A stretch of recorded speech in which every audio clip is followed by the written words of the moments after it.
Não sem antes partirmos para o Sírio-Libanês, certo, minha diretora Helena? Já no momento, traremos novidades no momento que o presidente Lula retorna ao hospital para novos cuidados e garantir que realmente a enfermidade dele esteja de fato superada. Ele que está prestes a voltar para Brasília, foi só garantir que está tudo nos trinques, tudo em ordem para poder retomar as atividades. Inclusive, o diretor-geral do Hospital Sírio-Libanês, Dr. Roberto Calil, disse que os resultados foram satisfatórios, tudo nos trâmites, tudo de acordo com o esperado, e assim prossegue, enfim, presidente Lula na sua saga aí para comandar o Brasil no meio dessa crise fiscal, do fogo fiscal e todas as armadilhas políticas, faz parte, final de ano tem disso. Inclusive, sem mencionar as eleições para ambas as casas legislativas que estão dando o que falar. Brasília está meio sitiada, meio parada. Eu quero te ouvir especificamente sobre o contexto que Lula vai retornar a Brasília, Jess, e a gente já volta aqui com a tragédia envolvendo o menino Henrique. Então, André, o Lula vai retornar a Brasília num contexto movimentado em relação a pautas que urgem para o seu governo, especificamente a pauta aí do corte de gastos, que é uma grande discussão e que está tendo um embate muito alto, assim, por se dizer no mínimo, dentro da Câmara dos Deputados. Então, a partir disso, ele vai precisar de trazer de volta aquele Lula mais articulador, falar com os respectivos ministros. E tem um outro contexto interessante que saiu num bastidor, que é a possibilidade de saída do atual ministro da Defesa, o Múcio, que até o visitou há 2 dias, e uma troca nesse comando. Os interlocutores ali do Múcio, do ministro Múcio, dizem que, de fato, ele já vê que cumpriu sua missão. Então, que ele trocaria, de fato, essa lógica dele como ministro da Defesa, e um dos nomes cotados para esse ministério, que é tão importante, seria, inclusive, do atual ministro das Indústrias e vice-presidente, Geraldo Alckmin. Então, o Lula volta para um cenário bem badalado, bem difícil, em que ele vai ter que trabalhar bastante, até mesmo nesse final de ano. E, simultaneamente, a imagem da nossa Jess Peixoto, durante o comentário dela, estávamos vendo ali instantes atrás o próprio doutor Roberto Calil, ladeado ali pela doutora Ana Guermolio, que é a coordenadora da Secretaria de Cuidados, né, da Saúde do presidente. Onde o presidente vai, ela está acompanhando, sempre. E prestando aí os esclarecimentos, mas, ao que tudo indica, a situação absolutamente sob controle. Lula já segue portando seu chapéu Panamá, já virou icônico nessa altura do campeonato, e prestes a voltar a Brasília para, enfim, encarar esse furacão. Então, até falando que ele vai fazer uma reunião ministerial mais branda, assim, com um toque a mais de um teor, um tom de confraternização até na sexta-feira. Ou seja, amanhã ele já tem uma previsão, ele que já estava trabalhando, aí recebeu os 2 ministros em sua casa aqui em São Paulo, vai voltar com atividades mais pesadas, por assim dizer.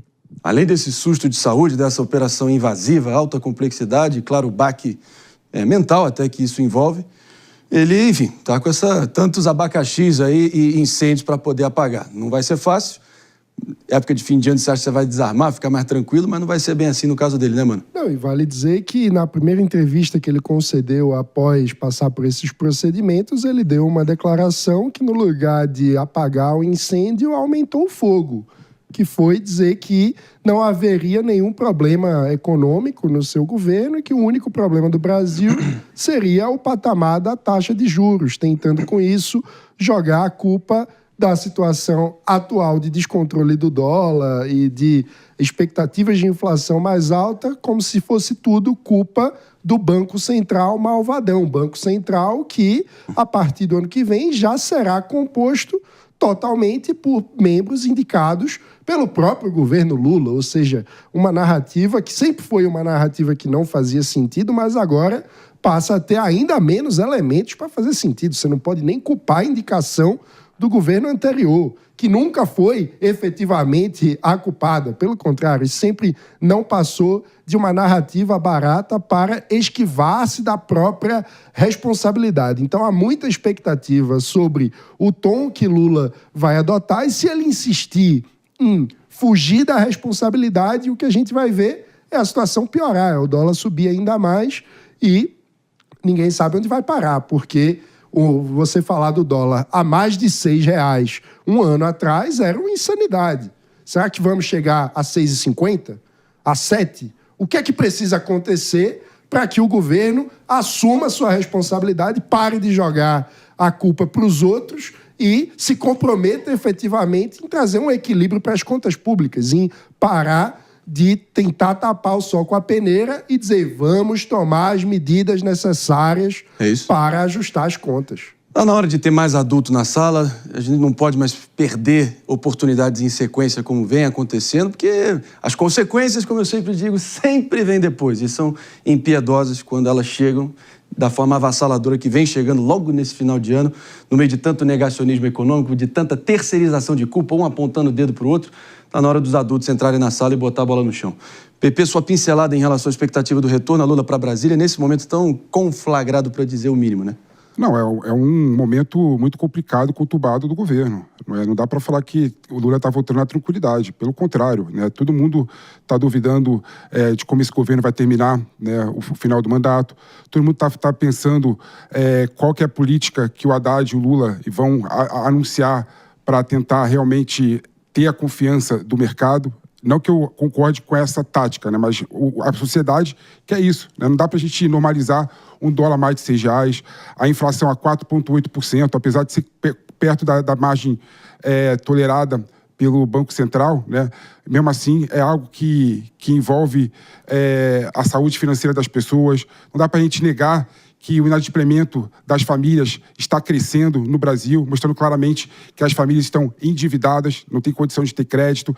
Não dá para negar que as empresas do Brasil estão cada vez mais num patamar de recuperação judicial, indo muito mal. Então, realmente, o governo e o Lula, na volta dele, tem que pensar nesses discursos, né? E como vai caminhar esses problemas de modo a arrumar solução para cada uma dessas questões. Alô, a gente está... Uma breve interrupção, mano. Imagens do presidente Lula, agora sim, vestindo a camisa vermelha, saindo do Sírio-Libanês, entrando no seu carro e agora sim, prestes a retornar a Brasília. As imagens aí na tela da Jovem Pan News aqui no Morning Show ao vivaço.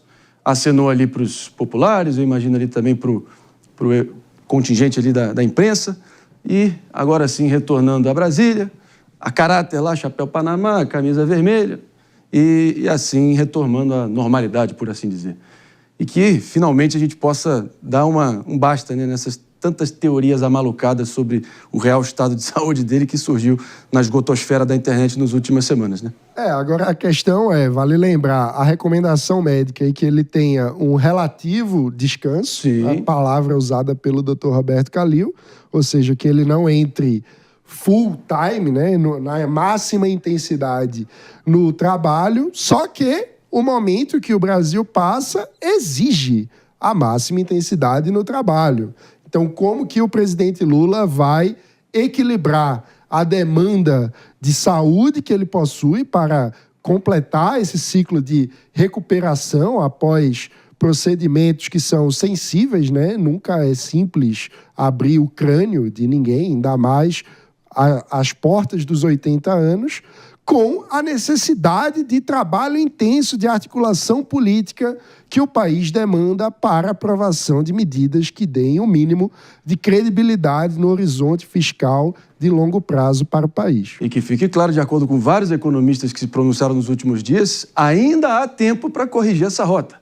Mas na medida que tudo for sendo adiado, tudo for sendo empurrado com a barriga e protelado, o cavalo de pau vai ser mais radical e mais doloroso. Então, mais mão na massa, mais ações, menos palavras é o que a gente clama no momento, não é isso? André, até um fato curioso, a gente estava mencionando aqui a questão do João de Deus.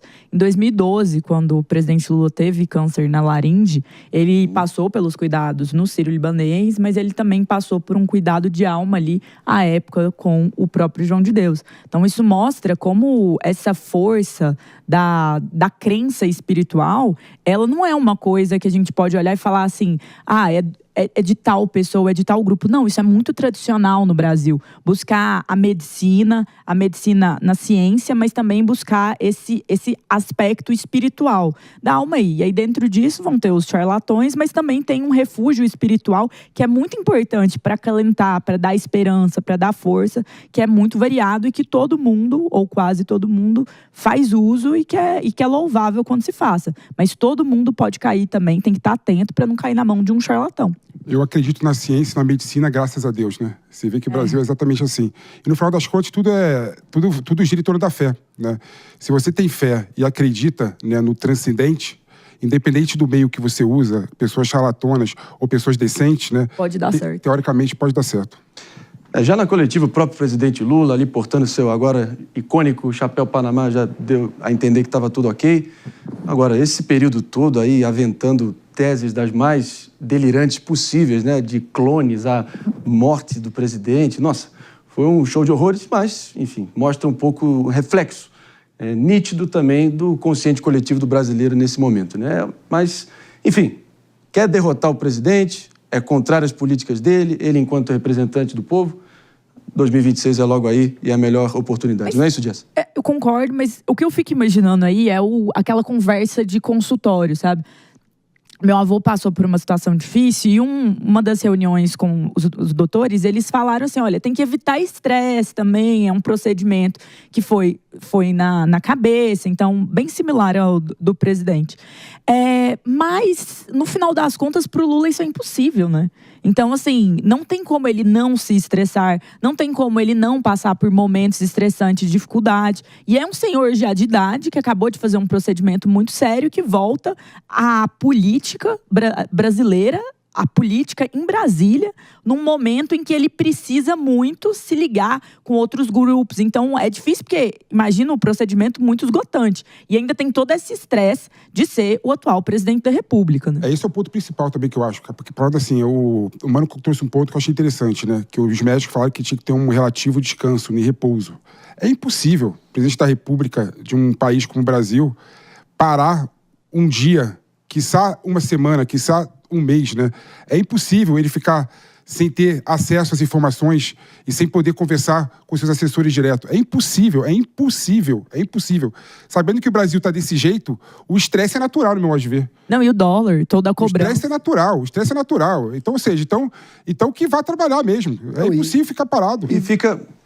E também fica a lição para a comunicação do governo federal, vivendo nessa era das redes sociais, que transparência e a luz do dia, né? É o melhor detergente, é o que traz mais respostas e para conter qualquer possibilidade dessas teses amalucadas se propagarem, como foi o caso.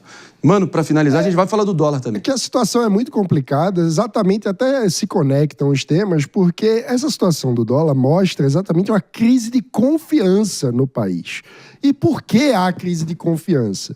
Porque o cenário fiscal, o cenário de contas públicas, que na prática é mediado pelas decisões e costuras políticas no orçamento, que está prestes a ser votado no Congresso Nacional, é insustentável no longo prazo. E para encarar esse problema, é preciso um trabalho duro de articulação política, que demanda muita intensidade. E na economia, a gente inclusive fala que juros é o preço do tempo. Agora, quando o juros sobe como está subindo, é sinal de que o tempo está mais curto. Então, é mais difícil ainda a missão do presidente no contexto atual de recuperação da saúde.